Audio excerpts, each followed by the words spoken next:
Hey everyone, and welcome to another episode of MINDFLEX. I'm Dom, I am a sports psychologist and co-creator of MINDFLEX. And I'm Courtney, elite athlete and co-creator of MINDFLEX. And this right here, this is Biscuit, or aka Bicky. and she's also part of our MINDFLEX family. Say hi, Bicky. So today we're going to deep dive even more into one of the most powerful parts of our journal, which is all about clarity, alignment, and purpose. We're going to walk you through the activity in the journal, plan your playbook. And that activity is looking at how important the value is to you and then how much you're committing to live a life consistent to that value. And then I'm going to tell you how I personally use them in training, competition, and recovery. As we know from the previous videos, values are not like goals. So goals we can tick off their outcomes and their destinations, where values are just the direction that we go. They help shape how you train, how you respond to setbacks, and how you perform under pressure.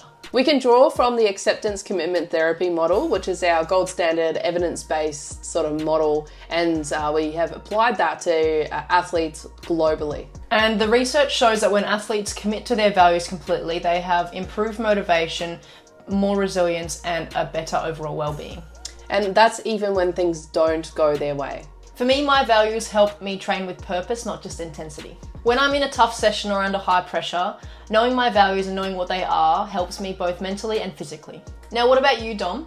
As a sports psych and a sports person, what helps you? Well, I like to practice what I preach as much as I can. For as long as I can remember, resilience is really important to me and being determined. So, honestly, for me, if I'm not feeling up to it and I'm not motivated, I would more so want to rely on my commitment to the value of resilience and being determined. And that would look like on those hard days when I don't really want to get up and go for a run, that I push through because of that value. So for me, values are really important in pushing that motivation rather than relying on motivation to show up, where that motivation might not be there at 5 a.m. when it's dark and cold outside. So for me, that's what I would do. That's one example.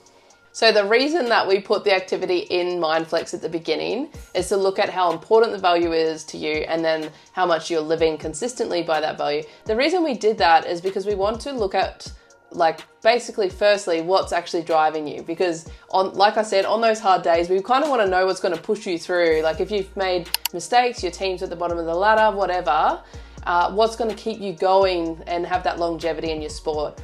From an acceptance commitment therapy lens, those gaps can tell us a lot, and that can also point to psychological inflexibility. That difference, the gap, it tells us a lot, which is a disconnection between what we value and how we behave.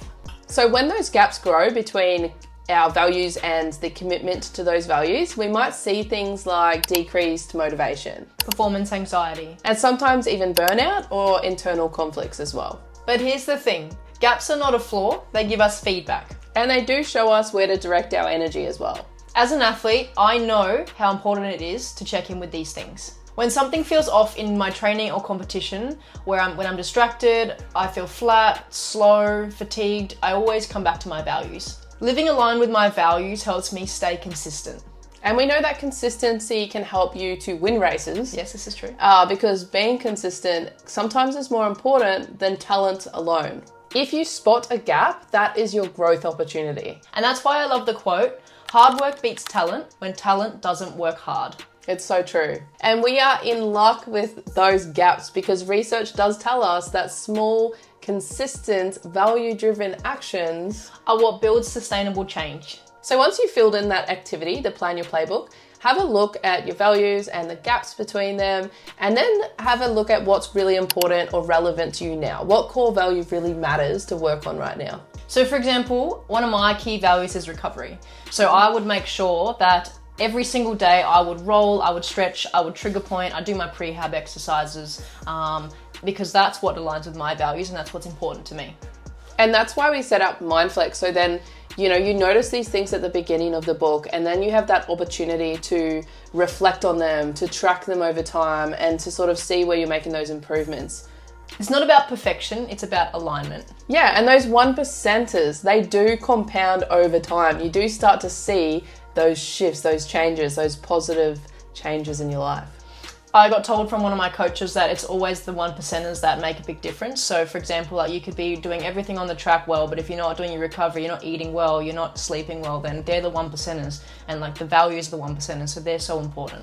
And what I mean by that is sleep is so important, and we know that. We know that sleep is not just 1%.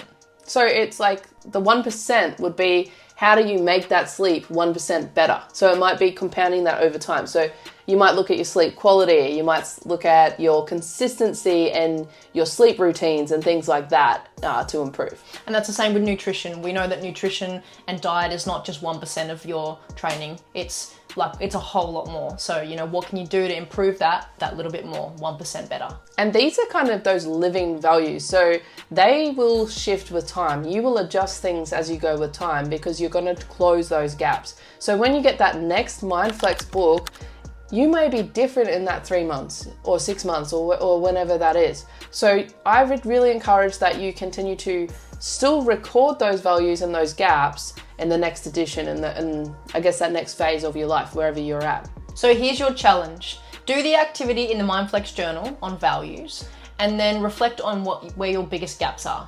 And then doing that, choose one habit or daily task that's going to help you to live closer to what you actually really care about, because we want your performance to be built on purpose.